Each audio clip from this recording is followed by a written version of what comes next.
Hello everyone, welcome back to online lecture series on applied thermodynamics.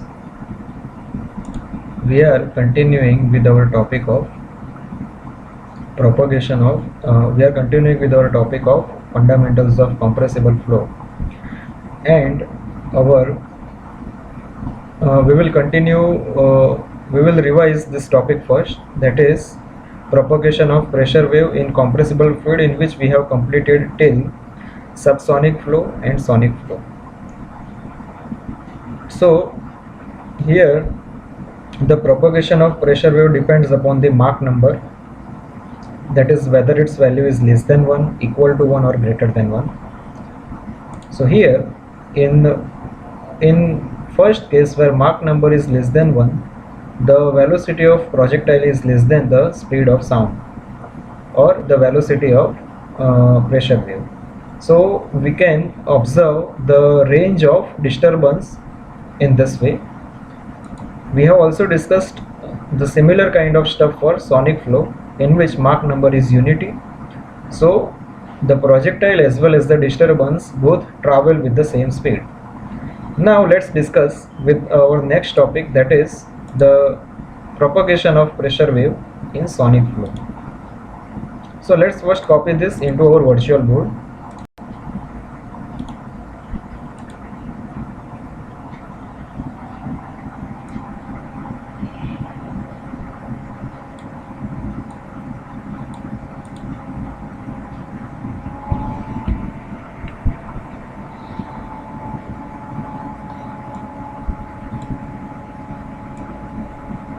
So here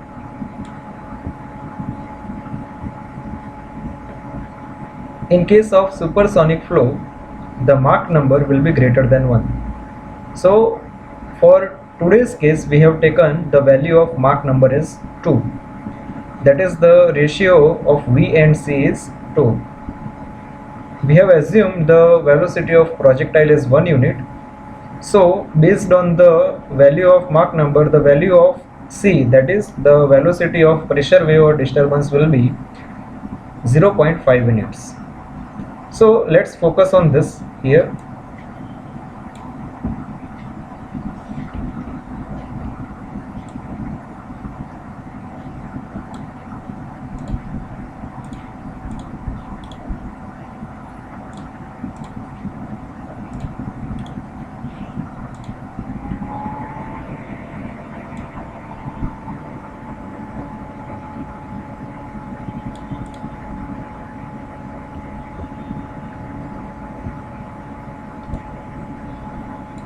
So similar to our previous cases, we have considered that the projectile will move from point A to point B, and point A is also denoted as point number 4. We have assumed here that the time that is taken by the projectile to move from A, that is point number 4, to point B is 4 seconds. So it will in 4 seconds the projectile will move from A to B. Then the distance AB will be equal to 4 into V, because it is simple. It is very simple thing that we have V is equal to distance upon time. Then we can say that the distance is equal to V into T. So the same formula is applied over here. So time is 4, that is written first, and V is there. So 4 into V. So 4 into 1 is equal to 4 units. So the distance AB is equal to 4 units. Now at the same time, if we see the radius of disturbance, that is, if the projectile has traveled from A to B in 4 seconds, then the radius of disturbance through which the projectile has moved will be 4 into C. So 4 into 0.5, because C value is 0.5, so the radius of disturbance is 2 units in this case. So here, with center as point A we have drawn a radius, a circle of circle with radius of 2 units, that is this red circle, as you can see here. So that is for the pressure wave that will have 4 seconds to travel. Now let us say that after 1 second the projectile has arrived at point number 3. So now from 3 to B it will have 3 seconds to reach from point number 3 to point number B. So here in this case we have written over here that 3 to B will be equal to 3 into V, so it will be 3 units. So the distance 3 to B is 3 units, and the radius of disturbance will be 3 into C. So 3 into C means value of C, that is speed of sound, is 0.5 in this case. So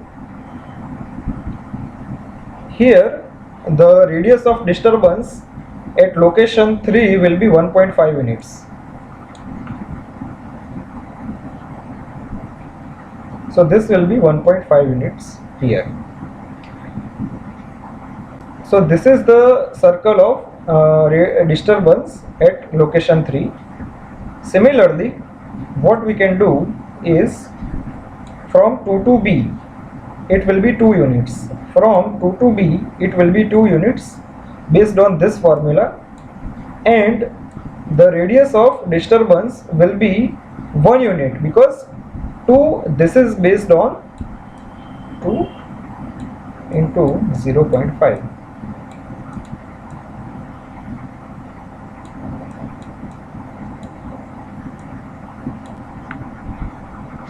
So this will be 1 unit. So here this at point number 2 the circle of disturbance will be this yellow circle. The next is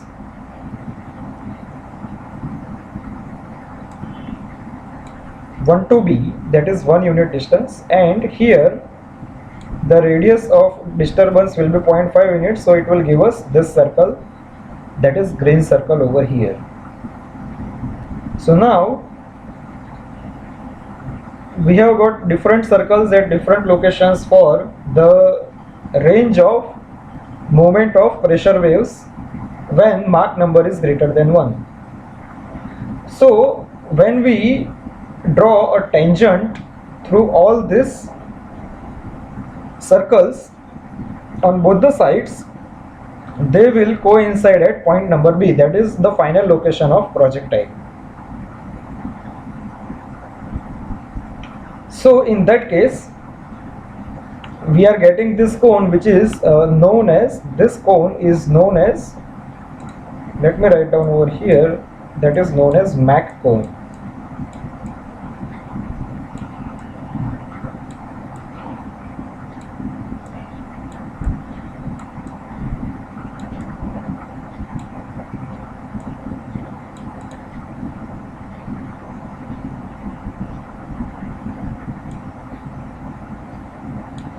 And now we will be defining a Mach angle over here. This Mach angle will be, if you see carefully over here, then that Mach angle alpha is half cone angle here. So what we have done over here, that we have redrawn this small part over here, where if you focus on this triangle, then the alpha is our Mach angle in this case, and it will be, if we take sine alpha, in this case, then it will be the ratio of 1 to D to 1 to B. So 1 to D is this radius, and 1 to B is the value of V, that is velocity of projectile. So if we continue with that, then sine alpha is equal to 1 divided by V upon C. So this will give us reciprocal of Mach number. So the Mach angle alpha is sine inverse of reciprocal of Mach angle. Now there are two more definitions. First is, here it is written, zone of action and zone of silence. These are two definitions. So whenever m is greater than 1, that is, first we are discussing about zone of action. Then when Mach number is greater than 1, the effects of disturbance are found only inside this Mach cone or Mach cone, here inside this cone. This zone where the effects of disturbance are felt is known as zone of action.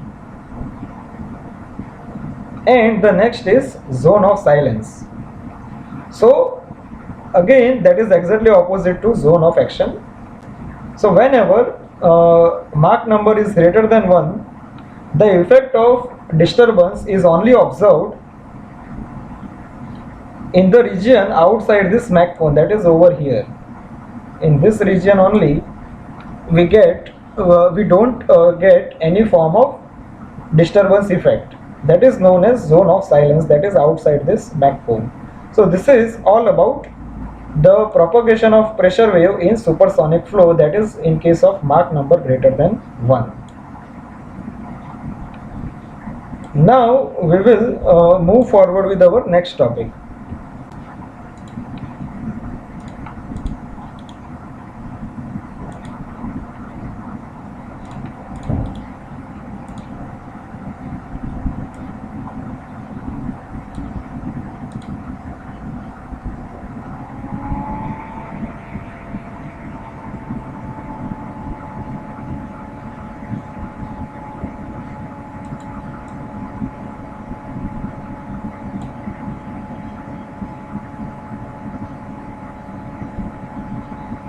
So our next topic is stagnation properties. So first we need to understand what is the meaning of stagnation. So let us take a case, as you can see in this figure, that a fluid is flowing past this body. Here fluid is flowing past an immersed body, that is this.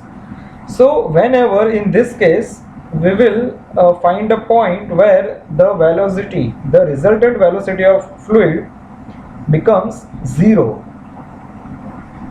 When we get the resultant velocity 0, let us say that that is the point number 2 in this case, then that point is known as stagnation point, and the properties at this point are known as stagnation properties. So in a simple language, there will be a point where the resultant velocity will be 0 for the fluid, and we will be getting the stagnation point, and the properties at stagnation point are known as stagnation properties. And here it is written very clearly that stagnation pressure is denoted as P subscript S. Similarly, temperature at that point, that is stagnation temperature, is denoted as T subscript S, and the stagnation density is denoted as rho subscript S. So first of all, what we are going to do is we are going to derive the expression for stagnation pressure. So let's begin this part. This is going to be a very long derivation, so you need to be very careful from the beginning of this theory. So let's begin this part.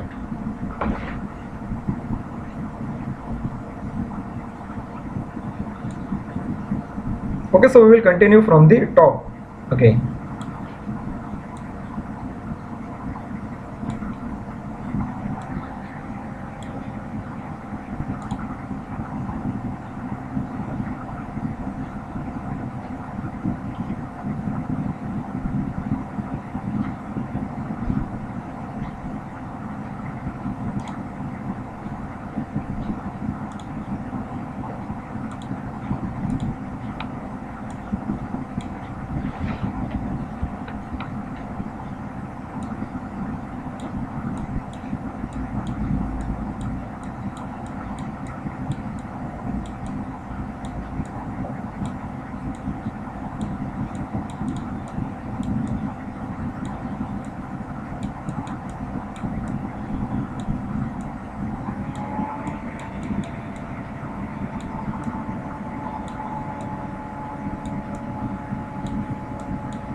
So here we will require that figure again.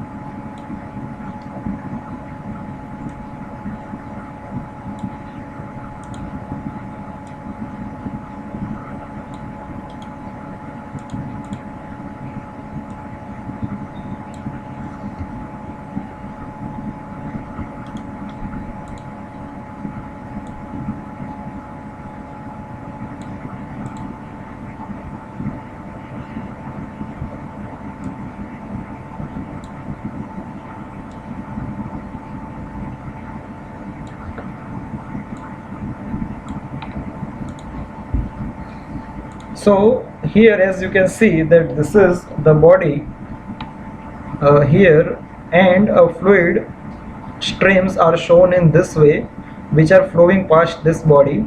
And as you can see that on the middle streamline, the velocity at point number 2 becomes 0. So this point is also denoted as S, that is stagnation point. So we are going to take two different points, point 1 and 2, for our analysis to derive an expression for stagnation pressure. So let's begin. So here we are not going to discuss about the nomenclature here. It is quite straightforward. I will be speaking very clearly that P1, V1 and ρ1 will be properties at point number 1, and similarly P2, ρ2, V2 will be the properties at the point number 2 or point number S. So let's begin.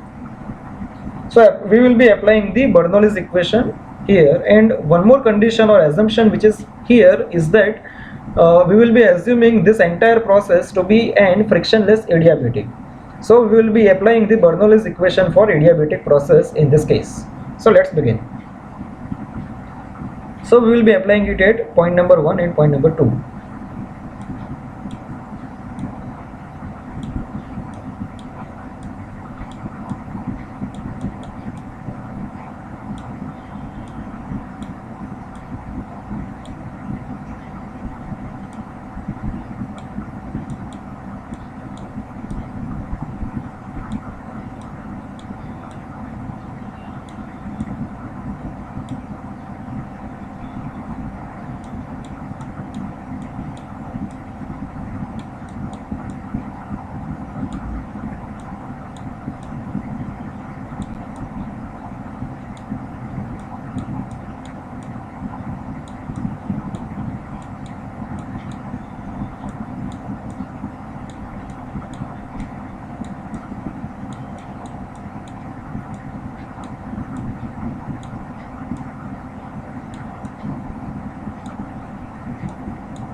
So that is the formula that we have already derived.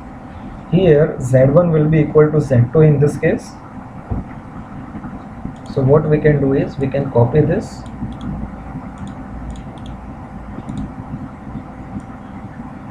So Z1 and Z2 will be equal in this case. So we can simply eliminate Z1 and Z2. And now if you see, we have G common everywhere in the denominator. So here K divided by K minus 1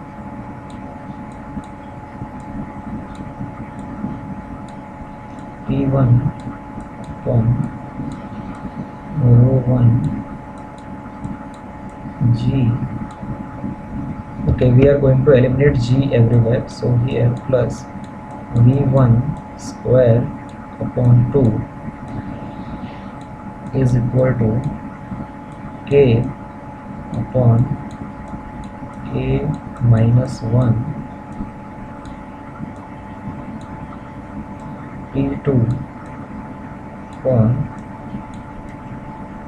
ρ2 plus V2 square upon 2. And now if you focus on this figure, then point number 2 is actually the stagnation point.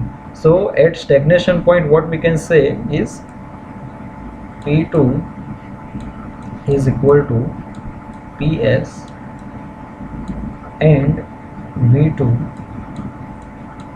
is equal to 0. So, and one more property which is still left is rho 2 is equal to rho s.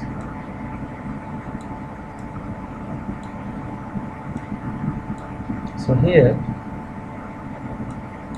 k upon k minus 1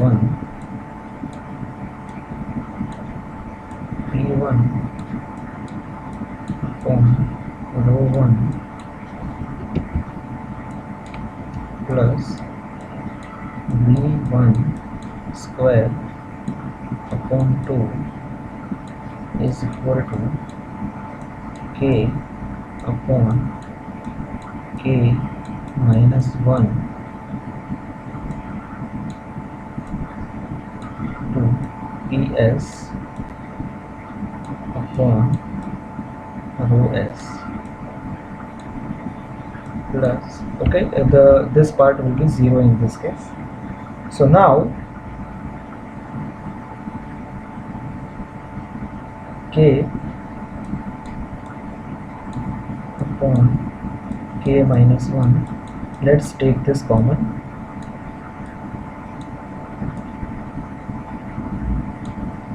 P1 upon rho 1 minus PS upon rho s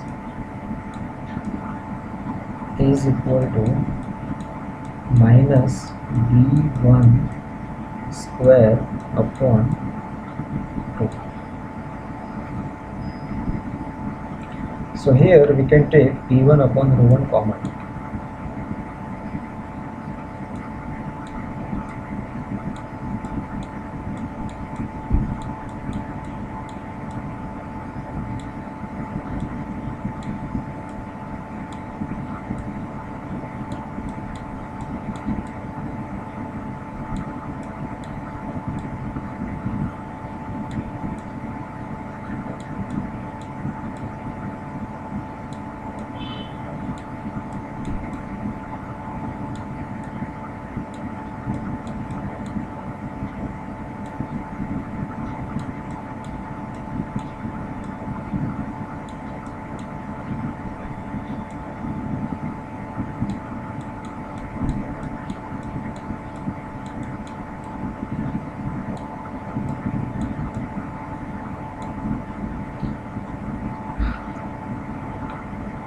So here we will go through the adiabatic process formulas, that is P by rho raised to K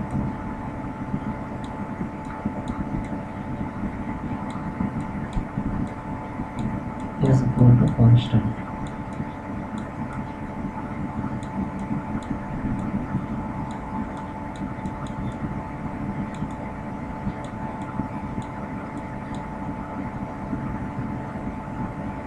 So here P1 raised to rho 1 raised to K is equal to PS divided by rho 2 rho s raised to K. So implies that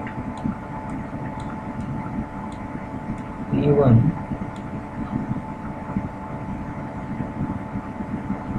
upon PS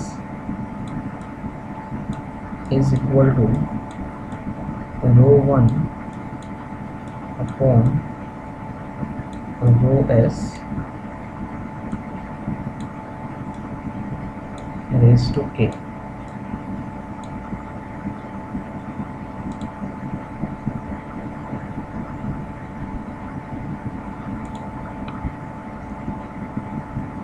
So we can further implies that rho 1 upon rho s is equal to P1 upon Ps raised to 1 upon k.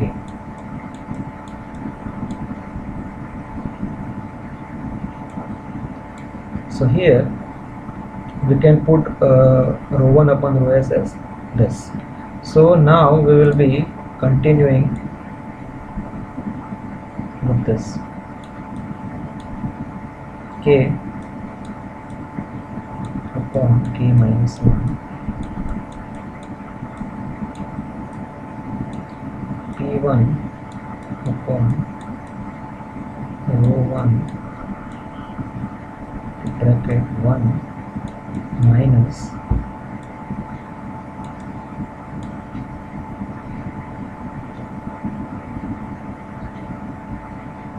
Ps upon P1 into P1 upon Ps raised to 1 upon k is equal to minus V1 square upon 2. So let me copy this. Okay, let us write down that. So here you can continue that k upon k minus 1 P1 upon rho 1 1 minus Ps upon P1 into Ps upon P1 minus 1 upon k. So here it is equal to minus V1 square upon 2. So we can say further that k upon k minus 1 P1 upon rho 1 1 minus Ps upon P1 into k minus 1 upon k is equal to minus V1 square upon 2. So here we will stop here on this part, and we will continue this in our next lecture up to this. So let's first of all copy this work into our mini slides.